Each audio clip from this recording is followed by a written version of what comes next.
चलिए अब यहाँ पर आएंगे। तो कल हम लोगों ने क्या सीखा था, इंस्टॉलेशन करना है ना। तो इंस्टॉलेशन करने के लिए पहले इसको डाउनलोड करना है, डाउनलोड करने का नेक्स्ट नेक्स्ट करके इंस्टॉल करना है। इंस्टॉल हो जाने के बाद आपको क्या करना है, ये कमांड उस पर रन कर देना है। रन करने के बाद ऐसा डिफ़ॉल्ट पूछा जाएगा, एंटर मार देना है। उसके बाद यस या नो का पॉपअप आएगा, यस कर देंगे ताकि वो डाउनलोड हो सके। उसके बाद आपको एक पाथ को आपके कंप्यूटर में ऐड करना होगा। तो ये रही वो पाथ, इसको कहाँ जाएंगे, वैसे कल ही हम लोगों ने देखा था। तो ऐसे सर्च कर लेंगे एडिट इन्वायरमेंट वेरिएबल, और इन्वायरमेंट वेरिएबल में पाथ वाला ऑप्शन में जाएंगे, एडिट पे क्लिक करेंगे और वो यहाँ पर न्यू क्लिक करके पेस्ट करके ओके ओके कर देंगे। इससे क्या होगा कि सी यानी इस सॉफ्टवेयर से रिलेटेड जो भी कमांड है ना वो रन कर पाएंगे हम लोग कंप्यूटर में, क्योंकि डिफ़ॉल्ट इसकी कमांड आती नहीं है कंप्यूटर में, है ना। इसलिए हमने वो एडिट इन्वायरमेंट वाला काम किया है। ठीक है, अब हम समझते हैं कुछ प्रोग्रामिंग की बेसिक चीज़ें। तो बेसिक अच्छा ये सब तो काम हो जाएगा। इसके बाद आपको VS कोड इंस्टॉल कर लेना है। VS कोड इसलिए ताकि हम लोग क्या कर सकें, कोड कर सकें, है ना। कोडिंग करने के लिए हमें कहीं ना कहीं तो टाइपिंग करना पड़ेगा, तो कोई एक एडिटर होना चाहिए। तो बेस्ट है VS कोड। ठीक है, तो VS कोड को डाउनलोड करके इंस्टॉल कर लेंगे। ठीक है, अब यहाँ आ जाता है, मैं आपको कुछ प्रोग्रामिंग के बारे में पहले हम समझ लेते हैं, उसके बाद कुछ बेसिक स्ट्रक्चर लिखेंगे। तो ऐसे मैंने एक एडिटर ओपन कर लिया है। ठीक है, मैं यहाँ पे ऐसे एक न्यू फाइल बना रहा हूँ। इस फाइल को अभी सेव नहीं कर रहा हूँ, बस समझाने के लिए ये। ठीक है, तो प्रोग्रामिंग में सबसे पहले कुछ सिंबल्स होते हैं, उसका नाम पता होना चाहिए। ये सिंबल को बोलते हैं एंगल ब्रैकेट, है ना। इस सिंबल को बोलते हैं कर्ली ब्रैकेट, और इसको बोलते हैं या तो बिग ब्रैकेट बोलते हैं कई लोग, है ना, स्क्वायर ब्रैकेट बोलते हैं। ठीक है, हाँ, तो मैं बिग ब्रैकेट बोलूँगा तो भी मतलब यही है। ठीक है, इतने कर्ली ब्रैकेट एटलीस्ट अभी हमको शुरुआत में पता होना चाहिए, ताकि इसका अभी हमें यूज़ है समझ में आ पाएगा। ठीक है, अब प्रोग्रामिंग के अंदर सिंटैक्स क्या होता है। तो सिंटैक्स क्या होता है ना, कोई भी प्रोग्रामिंग का सिंटैक्स सेट ऑफ रूल्स होता है। सेट ऑफ रूल्स का मतलब ये है कि कुछ रूल्स और रेगुलेशन। जैसे आप इंग्लिश अगर आप कहीं पर बोलना सीख रहे हो तो उसके पहले इज, एम, आर, वाज, वर ऐसा पढ़ते हैं ना हम लोग, ग्रामर, तब हम धीरे धीरे करके सीख पाते हैं। तो कुछ रूल्स होते हैं, उसके रेगुलेशंस होते हैं, है ना, वो बोलते हैं, है ना। बोलेंगे तब भी वो चीज़ यूज़ में आती है। तो वैसे कोड करेंगे तो उसके भी कुछ रूल्स होते हैं कि कोड को इस स्ट्रक्चर में लिखना है, इस ब्रैकेट में लिखना है, इस सिंगल ब्रैकेट में लिखना है, टर्मिनेट करना है, ये चीज़ें होती है। तो इस चीज़ को बोलते हैं हम लोग सिंटैक्स। हर लैंग्वेज का अपना सिंटैक्स होता है, हर फंक्शन का या फिर लूप का, है ना। समझेंगे सब लूप वगैरह क्या है। ठीक है, इसके बाद सी लैंग्वेज में होती है कुछ प्री प्रोसेसर डायरेक्टिव्स। क्या होती है, प्री प्रोसेसर डायरेक्टिव्स। तो प्री प्रोसेसर डायरेक्टिव की पहचान होती है हैश। ठीक है, तो जहाँ भी आपको हैश लिखा हुआ दिखाई दिया तो समझ जाइए कि प्री प्रोसेसर डायरेक्टिव है। अब इसका काम क्या है, इसका क्या काम है, मान लीजिए हम लोग ऐसे नीचे एक कोड लिखा हुआ है जो कि आपको QR कोड बना के देता हो। ऐसा कोई पैकेज है जो इंटरनेट से हमने यूज़ किया है, या सी लैंग्वेज का कोई फंक्शन एग्जाम्पल के लिए जो QR कोड बनाकर देता है। तो ये QR कोड के लिए हो सकता है कुछ डिपेंडेंसीज हो, है ना, कि ये फंक्शन कहीं से लोड होगा। तो वैसी चीज़ को आपको क्या करना पड़ेगा, पहले हैश के साथ लिंक करना पड़ेगा। तो क्या होगा ना, ये जो फंक्शन है उस प्री प्रोसेसर डायरेक्टिव के अंदर से आएगा। जैसे आप लोग पढ़ते होंगे studio.ih, है ना, ये नाम तो सुना ही होगा आपने। तो उसका मतलब है इनपुट आउटपुट। तो अगर आपको कुछ आउटपुट देना है, इनपुट लेना है, तो उस चीज़ को यहाँ पर इंपोर्ट करेंगे studio.h को। आया समझ में। तो यहाँ पर कैसी चीज़ लिंक करते हैं, जैसा हम नीचे काम कर रहे हैं, जो भी पैकेज हम यूज़ कर रहे हैं वो पैकेज किससे डिपेंड है, उस चीज़ को आपको क्या करना पड़ेगा, पहले इंक्लूड करना पड़ेगा। तो यहाँ जो हम लोग हैश इंक्लूड करते हैं ना, उसका मतलब ही वही है कि हम किसी लाइब्रेरी को इसके अंदर क्या कर रहे हैं, इंपोर्ट कर रहे हैं, है ना, क्या कर रहे हैं, इंपोर्ट कर रहे हैं। तो जितना भी आप हैश इंक्लूड करते हैं उसका मतलब आप इंपोर्ट कर रहे हैं। आया समझ में। ठीक है, तो QR कोड जनरेट करने वाला क्या है लाइब्रेरी, वो हमें पता होना चाहिए, उसको हम इंपोर्ट कर लेंगे, सिंपल। ठीक, तो प्री प्रोसेसर डायरेक्टिव का मतलब समझ में आ गया। पहला ये कि हैश से इसको डिनोट करेंगे, उसका काम क्या है, लाइब्रेरीज़ को इंपोर्ट करना। सीधे सिंपल बातों में बोलेंगे कि लाइब्रेरीज़ को इंपोर्ट करना। और लाइब्रेरी क्या है, लाइब्रेरी हमारे जो कोड्स होते हैं, किस कोड का क्या मतलब है, वो उस लाइब्रेरी के अंदर होता है। जैसे आप लोग प्रिंटफ यूज़ करते हो, तो प्रिंटफ फंक्शन आया कहाँ से, वो कहाँ लिखा हुआ है, कहीं ना कहीं पहले से लिखा होगा। तो वो उस लाइब्रेरी के अंदर लिखा होता है, वहीं से वो एक्सेस होता है, उसके बिना वो नहीं चलेगा। वो बोलेंगे अनडिफाइंड। आया समझ में? तो क्लियर हो गया। तो ऐसा कोई QR कोड फंक्शन होता नहीं है सी में, है ना। ये तो मैंने समझाने के लिए बताया आपको। क्लियर? अच्छा, अब ये चित्र का भी मतलब समझेंगे। जैसे अभी हमने 3 सिंबल समझे, तो ये सिंबल भी बहुत ज़्यादा इंपॉर्टेंट होता है प्रोग्रामिंग में। इसको बोलते हैं पेरेंथीसिस, है ना। क्या बोलते हैं? पेरेंथीसिस, है ना। लेकिन ये पहचान किसकी है? फंक्शन की। किसकी पहचान है? फंक्शन की। तो आपको ये जो पेरेंथीसिस जहाँ भी दिख गया, समझ जाइए कि वो क्या है? एक फंक्शन है ना। अच्छा, फंक्शन क्या होते हैं अब वो समझते हैं हम लोग। फंक्शन क्या होते हैं, है ना। तो फंक्शंस क्या होते हैं? फंक्शन 2 प्रकार के होते हैं। एक होता है यूजर डिफाइंड फंक्शन, है ना, ऐसे, और एक होता है built in function. Built in function, ठीक। तो प्री डिफाइंड फंक्शन को ही बोलते हैं बिल्ट इन फंक्शन। तो बिल्ट इन फंक्शन मतलब कि ऐसे फंक्शन जो पहले से बने बनाए होते हैं। पहले से क्या होते हैं? बने बनाए होते हैं, जिसका आपको जस्ट यूज़ करना होता है, उसको आपको बनाने की कोई आवश्यकता नहीं है। तो ऐसे फंक्शन जो पहले से बने बनाए हैं वो बिल्ट इन फंक्शन या फिर प्री डिफाइंड फंक्शन की कैटेगरी में आते हैं। ठीक है, क्लियर हुआ आपको? फंक्शन की पहचान मैंने अभी आपको बताई क्या है। ये चित्र आपको जहाँ भी दिख जाएगा समझ जाइए फंक्शन है। तो आपको याद होना चाहिए, अगर आपने कुछ बुक में अगर आपने कभी पढ़ा होगा तो प्रिंटफ करके ऐसा फंक्शन तो पढ़ा होगा ना। तो देखो प्रिंटफ लिखते हो आप, ये चित्र लगाते हो ना, तो इसका मतलब क्या है? प्रिंटफ क्या है? एक फंक्शन है। आई बात समझ में? ठीक है, तो जहाँ भी ये चित्र दिख गया वो क्या है? फंक्शन है। लेकिन क्या ये फंक्शन को हमने बनाया? नहीं, आपने जस्ट इसको क्या किया? यूज़ किया। तो ऐसे फंक्शन जो पहले से बने हुए होते हैं वो तो built in function, pre defined function कहलाते हैं। और उसमें क्या प्रॉब्लम है कि उसको आप एडिटिंग नहीं कर सकते हो। यानी प्रिंट ऑफ फंक्शन को अगर आप बोलोगे कि भाई ये मुझे कुछ पॉपअप में आंसर दे, है ना, तो वो पॉसिबल नहीं है। उसका जो काम है वो उतना ही करेगा। यानी कि सिंपल सी भाषा में बोला जाए कि प्री डिफाइंड फंक्शन को आप एडिट नहीं कर सकते। You can't edit pre defined function. तो ये एक डेफिनेशन समझ में आ गई आप लोगों को प्री डिफाइंड की। अब यूजर डिफाइंड फंक्शन, तो ऐसे फंक्शन जो कि बनाने भी आपको ही होते हैं और यूज़ भी आपको ही करने होते हैं। तो ऐसे फंक्शन जिसको बनाएंगे आप आपके नीड के अकॉर्डिंग। फॉर एग्जांपल मुझे 10 + 10 का आंसर चाहिए, ऐसा मुझे फंक्शन बनाना है। तो मैं ये ऐसे ही बस बता रहा हूँ, ऐसे मैंने ये फंक्शन बनाया, ठीक है। तो ये कोई सी लैंग्वेज में ऐसा फंक्शन नहीं बनेगा, बस मैं आपको बता रहा हूँ कि ये मैंने फंक्शन बनाया, है ना। ऐसे मैंने बना लिया कि x में मैंने 10 रखा, y में मैंने 20 रखा, और मुझे x + y कर दो और इसका आंसर आप यहाँ पर रिजल्ट में रख दो। तो क्या हुआ? ये फंक्शन पूरा आपने बनाया, है ना। तो इसको बनाना भी आपको ही पड़ा, अब इसको यूज़ भी आपको ही करना पड़ेगा। तो ये फंक्शन का क्या काम है कि आपको 10 + 20 का प्लस करके, मतलब 10 और 20 का प्लस करके आपको ही देता है। तो ऐसे फंक्शन जिसको बनाना भी आपको ही पड़ेगा और यूज़ यानी कॉल भी आपको ही करना पड़ेगा, वैसे फंक्शन यूजर डिफाइंड फंक्शन कहलाते हैं। क्लियर हो गया? और उसको आप जैसा मन करे वैसा एडिट कर सकते हैं। क्लियर हुआ यहाँ तक? तो फंक्शन 2 प्रकार के, प्री डिफाइंड और यूजर डिफाइंड या तो बिल्ट इन। बिल्ट इन मतलब वही कि जो प्रोग्रामिंग में पहले से बिल्ड होके आते हैं, और प्री डिफाइंड मतलब पहले से जो बने। क्लियर? ओके, समझ गए? ओके, चलिए अब आगे बढ़ेंगे। अच्छा, अब फंक्शन बनाते क्यों हैं पहले ये भी तो पता होना चाहिए। आखिर फंक्शन का काम क्या है ना। 2 प्रकार के तो होते हैं, समझ गए, लेकिन काम क्या है फंक्शन का तो समझते हैं।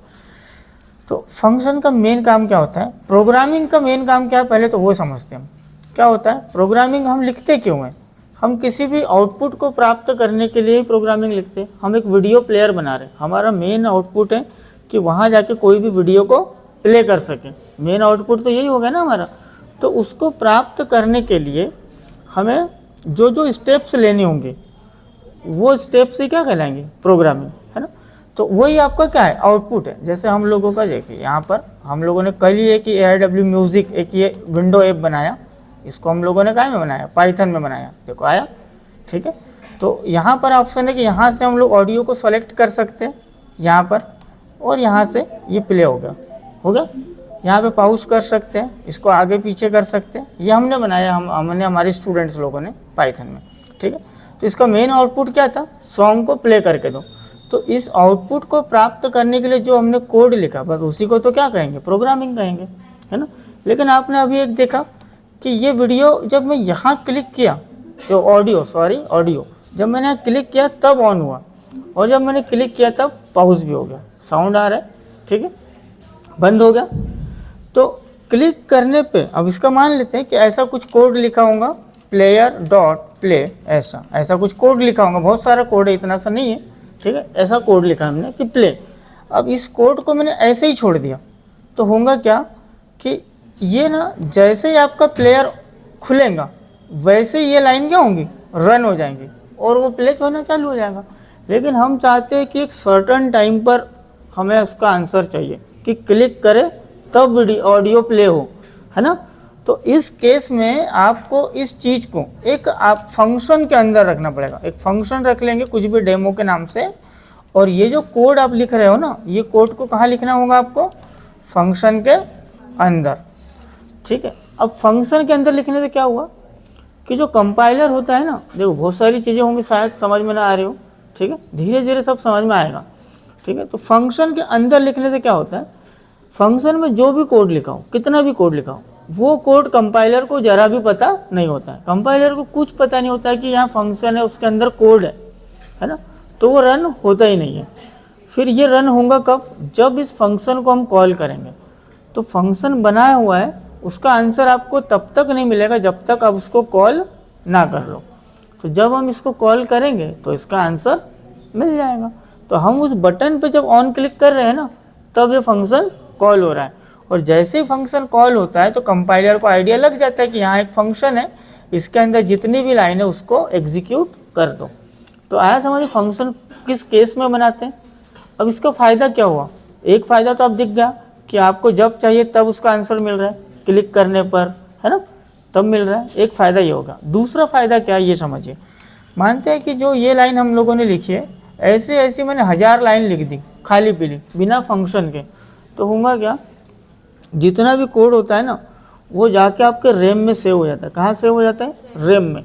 और फिर रैम में सेव होने के बाद कंपाइलर उनको स्टेप बाय स्टेप कन्वर्ट करना चालू करता है और आंसर देना चालू करता है। तो हुआ क्या, आपने 1,00,000 लाइन का कोड ऐसे ही लिख दिया बिना फंक्शन के, तो सीधे 1,00,000 लाइन का कोड सीधे कहाँ जाएगा, रैम में। रैम में गया, और रैम में गया, अपना कंपाइलर अपना काम कर रहा है। लेकिन आप सोचिए 1,00,000 लाइन का कोड सीधे रैम में चला गया तो आपका रैम का यूटिलाइजेशन बढ़ जाएगा। मान लीजिए किसी के सिस्टम में 1 GB रैम है, 2 GB रैम है, तो आपका सॉफ्टवेयर कैसे करेगा, गर्म करने लगेगा। मान लो उसको फ़ोन में अगर चल रहा है तो फ़ोन क्या होगा, गर्म होने लगेगा, हीट होने लगेगा, फ़ोन का स्लो हो जाएगा, सिस्टम क्रैश हो जाएगा, आपका सॉफ्टवेयर सही से वर्क नहीं करेगा। तो ऐसा कोड कौन करते हैं, नॉन एक्सपीरियंस लोग, है ना। तो नॉन एक्सपीरियंस जो होल्डर होते हैं, है ना, जो इनका एक्सपीरियंस कम होता है कोडिंग का, वो लोग ऐसे कोड कर देते हैं। आंसर तो उनका भी आता है, लेकिन क्या होता है कि वो सॉफ्टवेयर सही से वर्क ही नहीं करता। कई बार आप भी ऑडियो कट करने के सॉफ्टवेयर डाउनलोड करते होंगे प्ले स्टोर से, तो कई सॉफ्टवेयर फ़ोन को गर्म करते होंगे, आप उसको अनइंस्टॉल कर देते, फिर जो फ़ोन में अच्छे चलते उसको रख लेते हैं। तो देखो चल तो दोनों रहते हैं, लेकिन एक प्रॉब्लम करके चल रहा था, है ना। तो वो वैसे डेवलपर ने बनाया है जिसका एक्सपीरियंस क्या है, कम है, एक्सपीरियंस लेस है वो बंदा, आया समझ में। तो अब ये तो हो गया। अब फंक्शन के अंदर अगर वही 1,00,000 लाइन को कोड हमने कर दिया तो क्या होगा। तो देखिए एक सॉफ्टवेयर में एक ही फंक्शनलिटी तो नहीं होती है। अगर हम इस ऑडियो प्लेयर की बात करें इसकी, तो इसमें क्या क्या है, प्ले है, पाउस है, अपलोड है, फॉरवर्ड है, बैकवर्ड है ना। तो हम लोग यहाँ पे कर देंगे कि एक प्ले का फंक्शन बन जाए, यहाँ पर ज़रा ध्यान देंगे, प्ले फंक्शन बन जाए, ठीक है, ऐसे, और इसमें प्ले का कोडिंग रहेगा, ठीक है। फिर यहाँ पर मैंने एक बना दिया फंक्शन, और एक पाउस का कोड रहेगा जो कि पाउस से रिलेटेड सारा कोड इसमें आ जाएगा, है। एक रहेगा हमारा अपलोड का फंक्शन जो कि अपलोड करके देगा, और अपलोड का सारा कोड कहाँ रह जाएगा, यहाँ रह जाएगा इसकी बॉडी में, है ना। और इसके बाद फंक्शन एक और रहेगा हमारे पास जो कि बैकवर्ड फॉरवर्ड करेगा, फंक्शन फॉरवर्ड, है ना, और फॉरवर्ड के लिए ठीक डन। तो इसके अंदर फॉरवर्ड का कोड। अब क्या होगा, हमने कोड को क्या करा, अलग अलग फंक्शन में डिवाइड कर लिया, है ना। उस एक लाइन के जो 1,00,000 का लाइन का कोड था उसको हमने 20-30 फंक्शनों में मान लो डिवाइड कर लिया, ज़्यादा भी हो सकते हैं फंक्शन, ठीक है। तो इससे क्या फ़ायदा होगा ना, मैंने आपको क्या बताया कि फंक्शन के अंदर का कोड का जरा सा भी आइडिया नहीं होता है किसको, कंपाइलर को। तो मतलब ये 1 लाख का लाइन जो आपने छोटे छोटे फंक्शन में डिवाइड करके रख लिया, इस 1 लाख लाइन का कोड का अब ज़रा सा भी इन्फॉर्मेशन नहीं है कंपाइलर को, और ये रैम में भी सेव नहीं होगा। आया समझ में? तो रैम में भी सेव नहीं हुआ। अब क्या हुआ, आपने क्लिक किया प्ले पर और हमने वहाँ पर प्ले फंक्शन कॉल कर दिया, तो प्ले से रिलेटेड फंक्शनलिटी चालू हो जाएंगी, है ना। तो जिस समय आप प्ले पे क्लिक करोगे और प्ले फंक्शन कॉल होगा, उस समय उसके अंदर का जो कोड है उस फंक्शन के अंदर का, वो उसी टाइम रैम में जाएगा जिस समय पे क्या हुआ है, कॉल हुआ है, और अपना काम करके रैम को फ्री कर देगा। आया समझ में? फिर आपने पाउस पे क्लिक किया तो सिर्फ पाउस का कोड रैम में जाएगा, अपना काम करेगा और वहाँ से रैम को फ्री कर देगा। तो समझ में आया आपको कि फंक्शन कितने इंपॉर्टेंट होते हैं, है ना। तो फंक्शन का कोड डायरेक्ट कभी भी रन नहीं होता है, उसको कॉल करना होता है, और फंक्शन का अंदर का कोड रैम पे डायरेक्ट लोड नहीं होता है जब तक उसको कॉल ना कर लो। क्लियर? तो फंक्शन क्यों बनाते समझ गए, फंक्शन कितने प्रकार के होते हैं वो भी समझ गए, है ना। फंक्शन की पहचान क्या है वो समझ गए, और एक चीज़ कि फंक्शन की एक बॉडी होती है जो कि कर्ली ब्रैकेट से ओपन और क्लोज होती है, तो उसके अंदर का कोड ही, मतलब कुल मिला के फंक्शन क्या है, हमारे कोड का एक ब्लॉक है, क्योंकि यहाँ क्या लिखेंगे, कोड लिखेंगे, और कोड का क्या है, ये ब्लॉक है। डन। तो इतना डेफिनेशन इनफ होता है समझाने के लिए किसी को, बताने के लिए किसी को, और फंक्शन बना के बता देंगे कोड करके। क्लियर? अब हम लोग देखते हैं कि बेसिक स्ट्रक्चर क्या होता है। ठीक है, चलिए अब समझते हैं सी लैंग्वेज में कोडिंग की शुरुआत कैसे करते हैं। तो आज फर्स्ट डे हम एक छोटा सा प्रोग्राम लिख कर देखते हैं, तो हो सकता है उसमें कुछ चीज़ें अभी समझ में ना आए, कुछ चीज़ें समझ में आ जाए। ठीक है, तो यहाँ आते हैं। ठीक है, क्या होता है ना, एक चीज़ दूसरे चीज़ पर डिपेंड होती है ना। अब यहाँ पर आपको क्या करना पड़ेगा, एक फ़ोल्डर क्रिएट कर लेना है। तो यहाँ आ जाएंगे कंप्यूटर में, दिस पीसी में चला जाता हूँ मैं, सी ड्राइव में, और यहाँ पर जो भी आपके लिए एक फ़ोल्डर है, जैसे ये मैंने कल बनाया था, इसको डिलीट कर देता हूँ यहाँ से। अब यहाँ पर आएंगे, राइट क्लिक करेंगे, न्यू फोल्डर क्रिएट करेंगे, और यहाँ पे बनाएंगे सी प्रोग्रामिंग। तो ज़रूरी नहीं है सी प्रोग्रामिंग नाम से बनाए, आप किसी भी नाम से बना लेना। ठीक है, और इसके अंदर मैं यहाँ पर एक फर्स्ट फोल्डर क्रिएट करता हूँ डे 1 के नाम से, ऐसे। ओके, अब इस डे 1 को हमें हमारे जो एडिटर है ना, इसमें लाना होगा, तो इस एडिटर में से मूव कर देंगे। ओके, ठीक है। अब इसके अंदर हम लोगों को एक फ़ाइल क्रिएट करनी है, तो फाइल के लिए यहाँ पर न्यू फाइल पे क्लिक कर देंगे। Okay, done. अब यहाँ पर एक कोई भी फाइल बना सकते हैं आप, जैसे मैंने बनाया ऐप, और यहाँ पे बनाना पाइथन नहीं पढ़ा रहा हूँ मैं आपको, सी पढ़ा रहा हूँ, तो .c। ठीक है, और एंटर। क्लियर? तो इसका एक्सटेंशन है .c। तो डॉट के बाद जो भी चीज़ लिखते हैं उसको क्या बोलते हैं, एक्सटेंशन। कल हमने पढ़े थे, है ना। तो वो एक्सटेंशन से ही पता चलता है कि इसका बिहेवियर क्या होगा। क्या ये वीडियो है तो .mp4, तो क्लिक करते वीडियो प्लेयर में चला जाता है वो।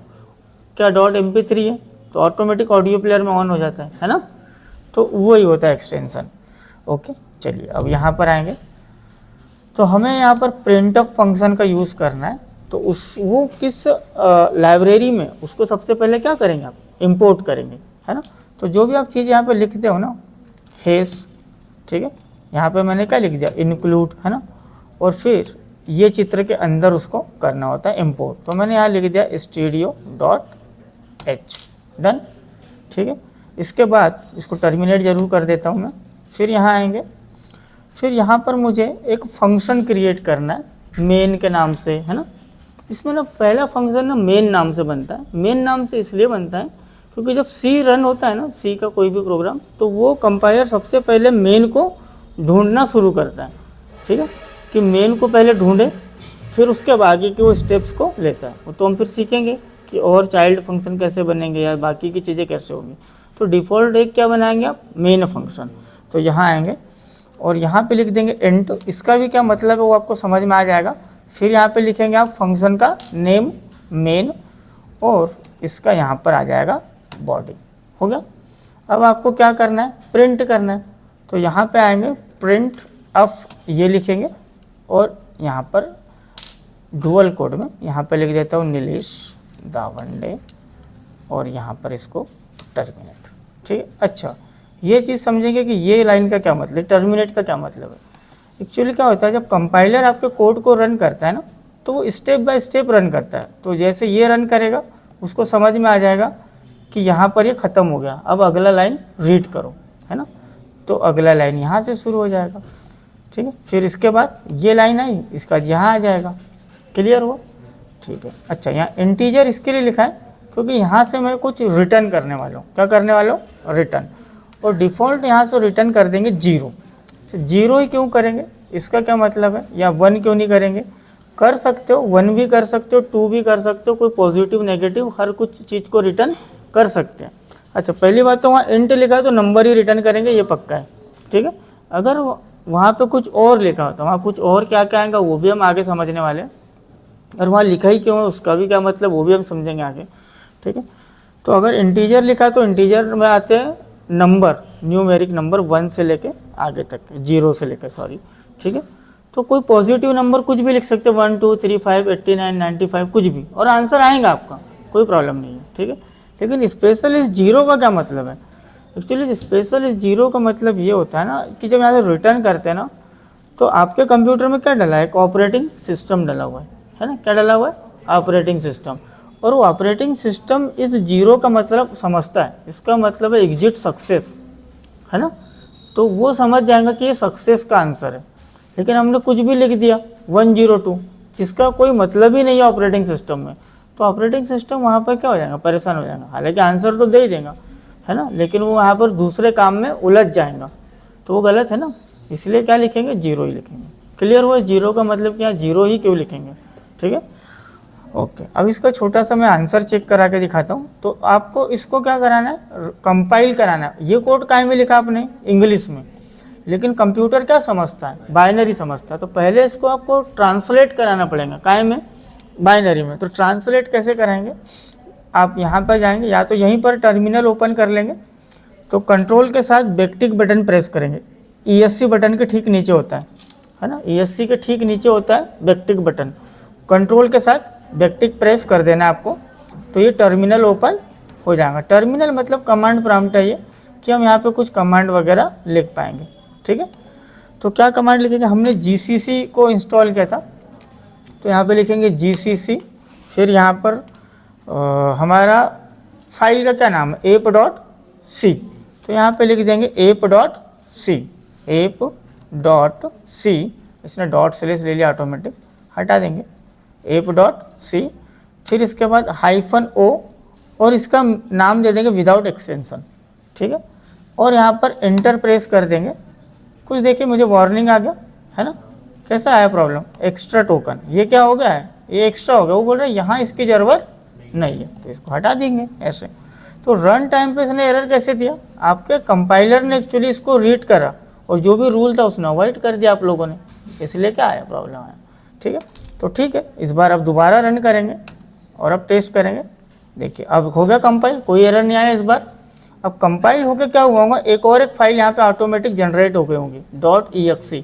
और exe ना एग्जीक्यूटेबल एक्सटेंशन होता है विंडोज़ का, ठीक है। मैंने आपको कहा था कि C लैंग्वेज सबसे करीब की लैंग्वेज है ऑपरेटिंग सिस्टम की। मतलब अगर ऑपरेटिंग सिस्टम से रिलेटेड अगर आपको कुछ काम करना है भविष्य में, तो आपको C लैंग्वेज पे कमांड बनानी पड़ेंगी। हाँ समझ में? तो इसने कैसा फाइल बना के दिया? .exe। और हार्डवेयर के भी सबसे करीब की लैंग्वेज है कौन? C लैंग्वेज, है ना। C लैंग्वेज काफ़ी पावरफुल लैंग्वेज है, ठीक है। बस उसको सीखना होता है उस लेवल पे। ऐसे आएंगे, ठीक है। अब हमें किसको रन करना है? app.exe को। तो यहाँ पे ऐसे डॉट स्लैश और यहाँ लिखेंगे app.exe, ऐसे ./app.exe, और इसको इंटर प्रेस कर देंगे। आगे नीलेश गावंडे। क्लियर हुआ आप लोगों को? ठीक। तो ये एक कमांड है, और ये कमांड का एक ये दो कमांड को आप फोटो में ले लेना मेरे से, और ये प्रोग्राम को फोटो में ले लेंगे, ठीक है। और इतना आज बना के देखेंगे। जितना डेफिनेशन मैंने आपको बताया है उतना डेफिनेशन आप अपने शब्दों में लिखने का कोशिश करेंगे। हालांकि मैं हर दिन जब जब लेक्चर पढ़ाऊंगा तो उन चीज़ों को बार बार रिपीट करते रहूँगा कि फंक्शन क्या है, कितने प्रकार के होते हैं, कीवर्ड क्या है, वेरिएबल क्या है, ऐसी चीज़ें। तो 2 4 5 6 दिन में सब याद हो जाएगा, ठीक। तो आपकी जिम्मेदारी है कि उसको नोट्स में आप बना के रख लीजिए, जितना याद हुआ है, नहीं हुआ है नो प्रॉब्लम, ओके। तो वो तो मैं करा ही दूंगा, धीरे धीरे करके हो जाएगा, ठीक। Okay guys, thank you so much. So students, आप भी अगर आईटी में अपना करियर बनाना चाहते हैं तो हमारे AIW प्रोग्रामिंग इंस्टीट्यूट बैतूल को ज्वाइन कीजिएगा। यहाँ मेरे द्वारा ट्रेनिंग दी जाती है। मैं खुद एक आईटी इंडस्ट्री में जॉब करता हूँ पिछले 7 सालों से। जैसा मैं जॉब करता हूँ वैसे ही यहाँ पर मेरे द्वारा ट्रेनिंग दी जाती है उसी एक्सपीरियंस लेवल पर, और इतने सारे कोर्स आपको कवर कराए जाते हैं। ये कोर्स के बाद आप किसी भी कंपनी में as a front end developer, back end developer, android app developer, DevOps, cloud, इस रोल पे जॉब कर पाएंगे। सो अधिक जानकारी के लिए हमारी वेबसाइट पे विजिट कीजिएगा, और हमारा जो इंस्टीट्यूट का पता है वो खेड़ापति माता मंदिर, इटारसी रोड, गवर्नमेंट ITI के पास, Bhagyashree complex, Betul. Thank you guys.